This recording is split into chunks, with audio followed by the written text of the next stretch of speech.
la justice militaire et la République démocratique du Congo. Kabila pense qu'ensemble, il compte sur le soutien de tous les Congolais. Il compte également sur le soutien et alliés naïe, notamment les Franck Biongo, les José Makila et les restes, à part Moïse Katumbi, Fayoulou, certains membres de l'opposition pour la Bango, Baza Partante et Toyo, Rapé Maître Mouza tout à l'heure. Alors, Kabila veut sauver le Congo, mais tout en étant condamné à mort.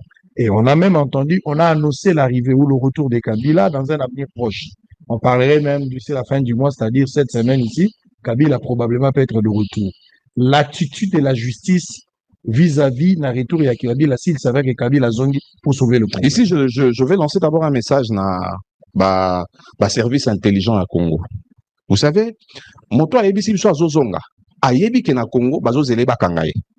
Moto ayebi biso azozonga, asala 18 ans comme chef d'État, asala 4 ans comme général en charge il y a terrestre, je crois, il y a Mboko, ça dit que 22 ans ayebi Congo. Moto ayebi biso azozonga. Azana ba ami, je dirais pas allié, ba masuwa nde ba benga na armée. Bato ya a komisi ba généraux, a komisi ba colonel, baza redevable naïf parce que faut tous à la sérieux, tous à la sincère. Alors, ce qui bino bozui message wana comme message moko faible. Tout le monde a bino loko akengo ayebisa ki Mobutu obi, papa bato bazoya bien te Mobutu obi na zana makasi na DSP nanga. Alors, c'est un message à ne pas négliger. Et si message ne wana ke nazoya Congo azoya sikoyo po et la muselo mo a signé pe un jour to monié pe nanjili ayebi ke ba okangaye ba kangiye pe et désordre bandeli pe ga wana makamuso e salabi. Alors il faut être une provocation parce que ça créer un incident. Ça c'est clair. Il sait que si on met la main sur lui aujourd'hui, ça va créer un espace parce que si les noms de sur la bouée dans la population, il y a des gens qui sont encore adeptes de Kabila. Nengemo to soy to vangelo to lali to lamugi o Tshisekedi basalié militaire ba côté lié kuna omoni ba we wanyo so bazaka. C'est une armée qui ne dit pas son nom. C'est-à-dire que on risque de créer une guerre civile que je n'aimerais pas pour bato ba créer une guerre civile na Rwanda le beta sur la génocide. Biso to kufi déjà belé to za suna posa biloko wana te. Alors, il faut calibrer Kabila goya susu ko sala ni Kabila yebit. Ayebi na mboko na oke nazo linga na kende wana naza condamné non pas à 10 ans. Naza condamné à résidence surveillée te loko Mutamba. Naza condamné à mort. C'est-à-dire que baoze langa soki bazwinga, to éviter mort na yeko zala par pendaison, pardon, soki ozala na injection, soki ozala na chaise électrique. Bon, chaise électrique to longo la déjà pour courir zala te. To ozala na méthode nini. Il sait. Alors si quelqu'un de ce genre-là se permet d'arriver vraiment s'il veut arriver, c'est qu'il sait déjà que faut prendre au sérieux. Il faut prendre au sérieux la menace à Kabila pour son retour. Mais celui qui le régime oui prendre au sérieux la menace à Kabila na ba parole à Kabila, c'est que tu lui passes au Kenete.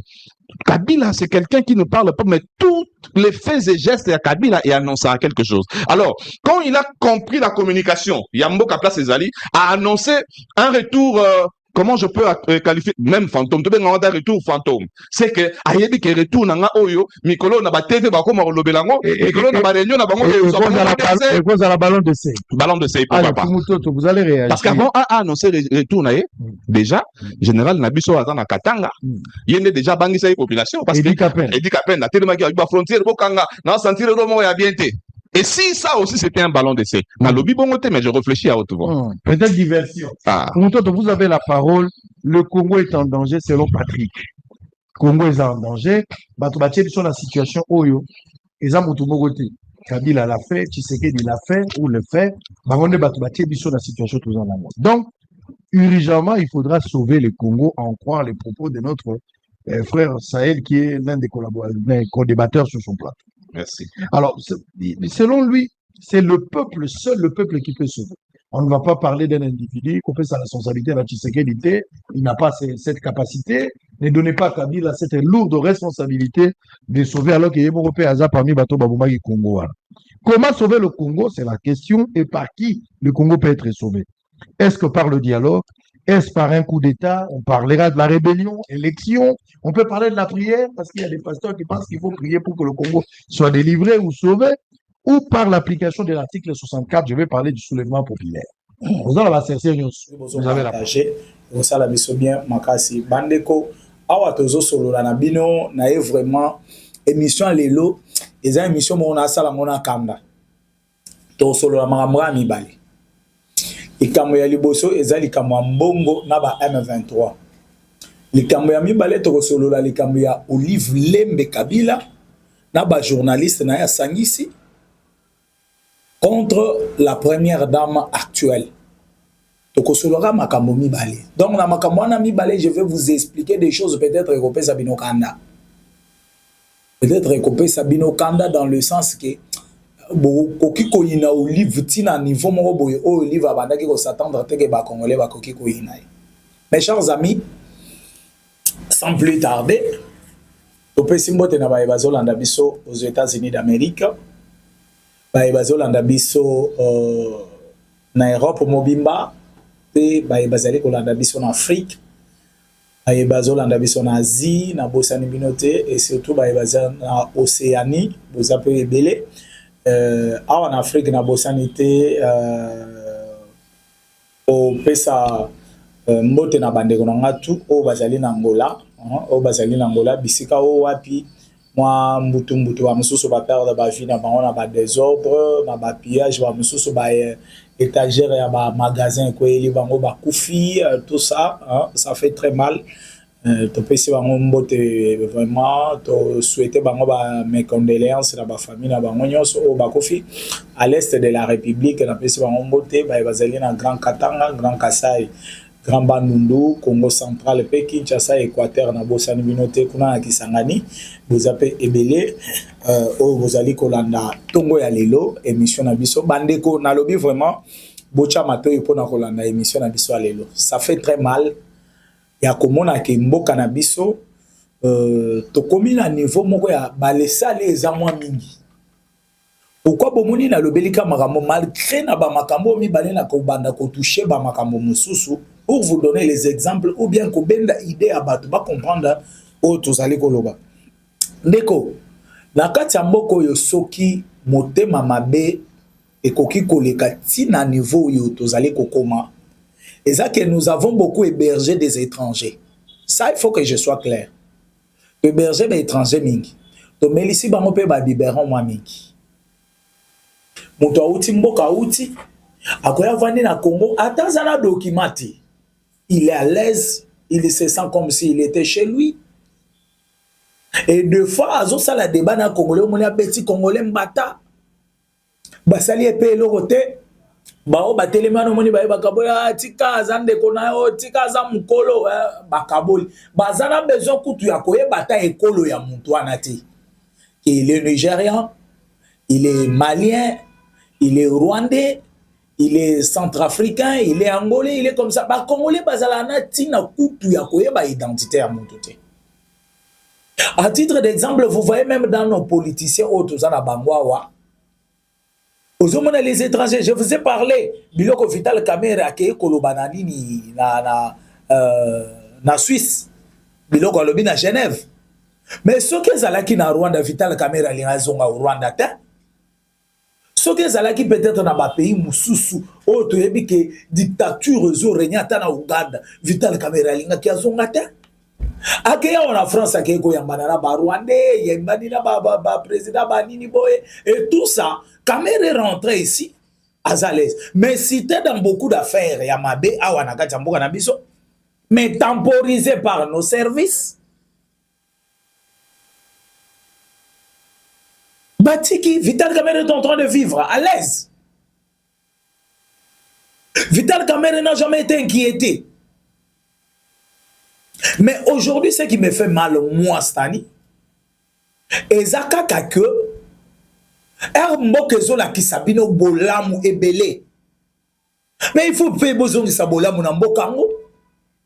Mais comment Mboke Kokiko la Kisabino Bolamu et la Kisabino Bolamu, mais Bino Bozo. La kisambo kango kaka bozo zongi c'est la ngoka kamabe yangano moni na lobby au ba chanjo alobaka ça sera difficile que le Congo ait bima na situation ba mikotisi mais aux hommes na Congo et bimi siko na situation donc cela veut dire que zamba zana katiako donc alingi mboka na biso c'est ce que moi je peux vous dire avant na kota na ba makambu o mi balé na lingi da épinglé na journal elo. Et ça la passe si makasi na motema ya komona un Congolais azoke ne ko s'associer donc kokende sima ya un étranger pour trahir na le pays nae pour trahir mboka nae Nation na eza trahi par colonisation.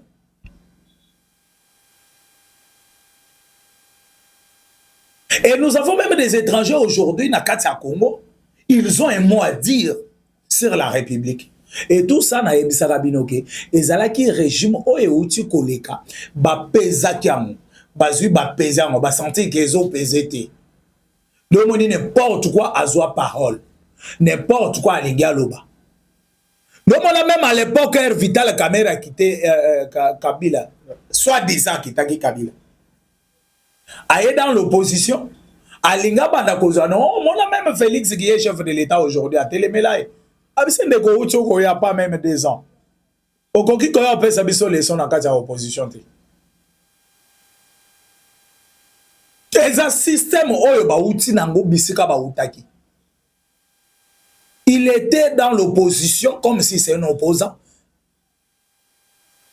Mais Azalaki même moral n'a pas opposant. Nous on a Étienne Tshisekedi à cette époque-là à Benga Vital Kamerhe nani caméléon. Abi c'est un caméléon. Landa.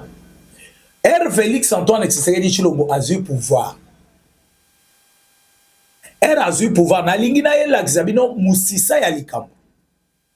Kabila pensait trouver peut-être Félix Antoine Tshisekedi Tshilombo duru moko boye. Akoki kosala na nyonso ya lingi. Akoki kotele makoloba na chef de l'État o nyonso ya lingi. Et le chef de l'État akoto samaye Kabila zali ko yebisai.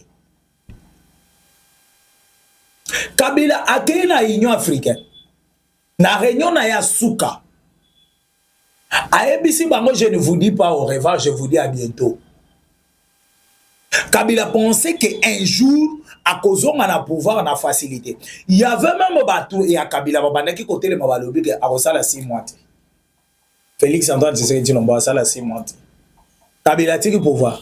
Et si vous ne le savez pas, le dernier jour où le chef de l'État, Félix Antoine Tshisekedi Tshilombo, a Koutanina Kabila. Avant na kota makambo mbongo akei koloba na Rwanda. Na lobi nazoloba makambo na po na zongi sabino makanisi na sima. Na kota likambo mbongo bo comprendre tout ce qu'ambongo alobi na Rwanda. Na ebisaki bino mbongo azaki na ba réunion na Rwanda non. Même jusqu'aujourd'hui ambongo traîne encore au Rwanda. Il traîne au Rwanda. Kabila yeko sala ndengeni. Kabila après prestation de serment, Félix Antoine Tshisekedi Tshilombo comme vanda na oya boyena boy. Kabila kutani na pour la première fois après remise et reprise. Deuxième fois Kabila se barque maintenant azo c'est donné la lix oui. Azo se donné lix ya kolongwana kunaye kokende ko rendre visite na Félix Antoine Tshisekedi Tshilombo sans audience. Et arrivé na Oya, première barrière, Kabila Leki. Deuxième barrière, Kabila Leki. Troisième barrière, bah, il dit non, monsieur. Ozoa, non, je suis venu visiter le président, tout ça, tout ça. Bah, il dit visiter le président, c'est bien. Il visiter le président. Il faut t'offrir. Oh non, on ne peut pas me fuir. Non, non. Ah, on a commis déjà autosophie. Wana Kabila zo vanda na Kingakatia. Kabila zana na ba bataillon nyonso ba soda simana ya. Oyo azwake bele azotambola na bango. Et cette histoire mutu moko akoyebisa bino ngote soki na yebisi bino ngote. Kaka ndenge nazoloba boy. Histoire oyo mutu moko akoyebisa bino ngote kaka ndenge nazoloba ngo. Et allez vérifier aussi l'information et vous allez trouver que tout ce que je vous dis est vrai. Kabila longwe wana.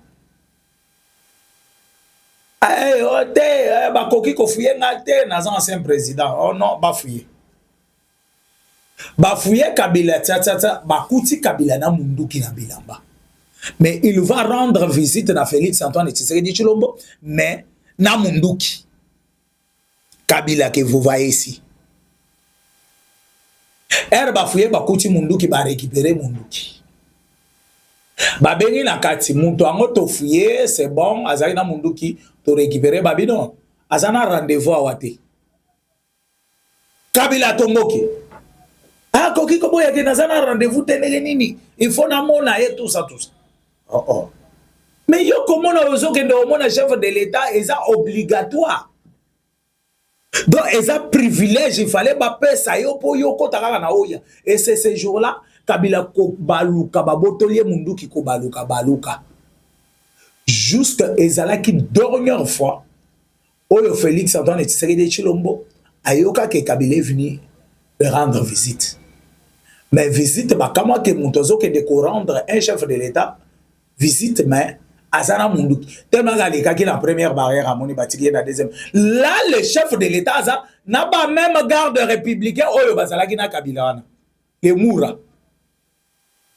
Ba même garde républicain oyo Kabila banda ki kopesa ba injonction wana. Suivez-moi très bien. Suivez-moi très bien. Kabila Balou qui a accueilli. Bitumba ya Kabila est bandé ces jours-là. Et c'est ces jours-là que Kabila s'est rendu compte que ce qui n'a continué place où il y a Bozoba. Kabila qu'est-ce qu'on a bandé comme multiplier maintenant ma stratégie. Ah non, monto na zomona. Ne qui batuna est-ce qu'on va bandé na ba média. Azela. Tokola Gisaye. Et les 3 juges. Combien de dossiers à 3 juges? Oh non, les 3 juges vont prêter serment. Et mon tournabis en Colombo, la Cour constitutionnelle, il y a qui change. Si les 3 juges vont prêter serment, Tokocha moto, boyena boy. Personne qui te gagne Abimi. Si les 3 juges vont bel et bien prêter serment, le ciel ne va plus tomber. Nembala moko 3 juges peut prêter serment parce que le quoi na koloba makambo yo bango ba amplifier sur terrain et ça là même moi kobanga er moko peut-être pas chef de l'État parce que talaga autre chose au pouvoir mais ba komi kola kayo siko liwa parce que biso to koboma yo mais bazo penser que le fait à koloba tozo salela moté ezo kolisa pe muto esprit Baké nango bongo, bakomi babeta boy, Kabila boy la boy, Kabila sali boy, soki mon meki boy, nous allons mettre les faits, boy, Chadare alo baboy, Koto balo baboy. Félix Antoine Tshisekedi Tshilombo panzi FCC cash. Bato babandi ko sentir te non, sikoyo, muto yo esprit ekomi kokota. A panzi FCC cash, to panzi. Amongo que vous voyez ici, à Mbongo. Baye kopesa un cadeau à Dip et pas chef de l'État. Ba pesa Dip wana azui Dip Zaki Prado je pense. Azui Mutuka. À Mbongo azwa micro pour dire que non, Félix Antoine Tshisekedi Tshilombo azo promettre pe azo sala. Et c'est même à Mbongo là aujourd'hui qui nous dit que non, Félix azo réalisé ma promesse n'a été. Abik ba mususu babana qui compromettre et basala kangote era zumutuka n'avait mais devant tout le monde alobi ba mususu babana qui compromettre et ba pesa a été mais quand même Félix Antoine Tshisekedi Tshilombo alobi a salipé c'est toujours en bongo mais en bongo na betela bino lisolo ya ba Christian Malanga na beta masolo boye bi position bon c'est en bongo muntu ya liboso abandi ko bundisa Félix Antoine Tshisekedi Tshilombo et ba ke osala coalition na yena Kabila parce que muntu amemi Kabila amemi en bongo na guerre yo en bongo azali ko bundisa la République c'est Kabila de muntu amemi na bitumba oyo Omoni qui Olive Lembe a comme que nous rendre en bon ba visite et comme boye et comme Kabila Kende Katumbi Azonga bani a moment malamoko a yoko sa position avec c'est un opposant. Il s'oppose à qui? Il s'oppose à Félix Antoine Tshisekedi Tshilombo. Et c'est pour cela que na bandina lisolo ya koyebisa binoke comment ata un étranger à côté ata un étranger ya vandi na biso to tolera ka bango kaka to vana na bango akobanda ko sala n'importe quoi mais omoni Congo ezo supporter kaka Congo ezo supporter Mes chers amis, ambongo waye kolongwa wana Kinshasa. Bolanda ba déclaration ambongo na ba TV5 Monde. Bolanda ba déclaration et quand nous société quoi? Gratuité d'enseignement et koki kokotate. C'est ambongo qui va à Kigali pour la première fois et il nous dit au nom social et à Congolais à respecter. Mais tant que gratuité d'enseignement, ils allaient quoi appartenir à la sociale et à la Congolais. Et le chef de l'État a télémis à l'objet que non, la gratuité d'enseignement, ambongo a beau gratuité. Mais il va ailleurs pour déclarer maintenant social et à la Congolais. Et le social est le plus difficile, oh, bah, qui qu'on range d'abord en République démocratique du Congo, et ça, qu'on a la classe gratuitement. Et ça va favoriser même bana ya babola batanga classe. Bana ya babola ba eba kokoma. Et polo bilobi alongo la tata na yena bobola zalango akoma pe mutu, akoma ministre, akoma député, akoma boy. Il faut zala mutu tangi classe. Toujours en bongo que vous voyez là. Alors, moi, l'étape wana. À moi, on a ebisibino que alloué même Kagame. Ya ko ebisabiso que asepelagana leadership ya Kagame. Asepelagana boye, asepelagana boye. Mais on se pose des questions. Dans le régime ya Kabila. Kabila la base ya maramunyo sezo le caleste de la République. Ce qui bolanda témoignage à journaliste que je ne veux pas citer les noms. Alobi akenda ko interviewer Laurent Kunda Batouare à l'époque na Masisi. Wana Laurent Kunda zana Masisi na ba rebelle na.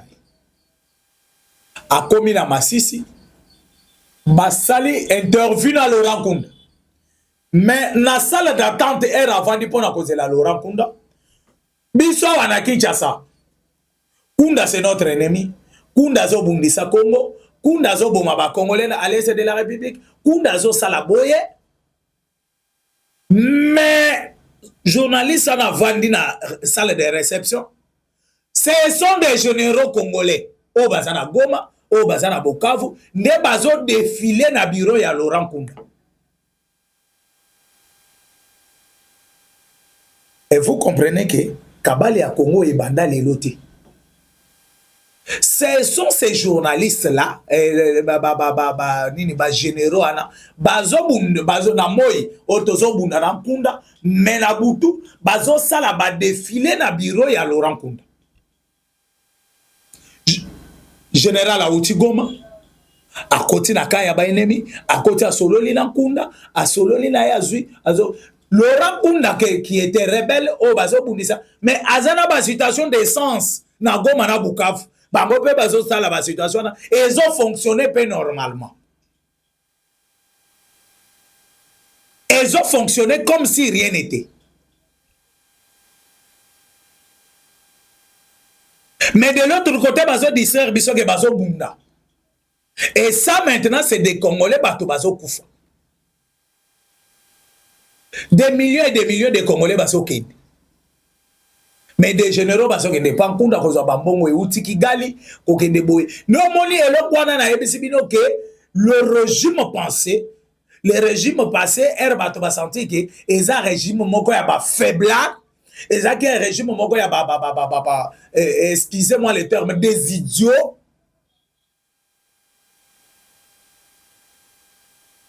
Non moni n'importe qui abanda qui kosana na Congo. Comment ça peut se faire que Bino bozo diriger mboka. Mais ni tama ba autorité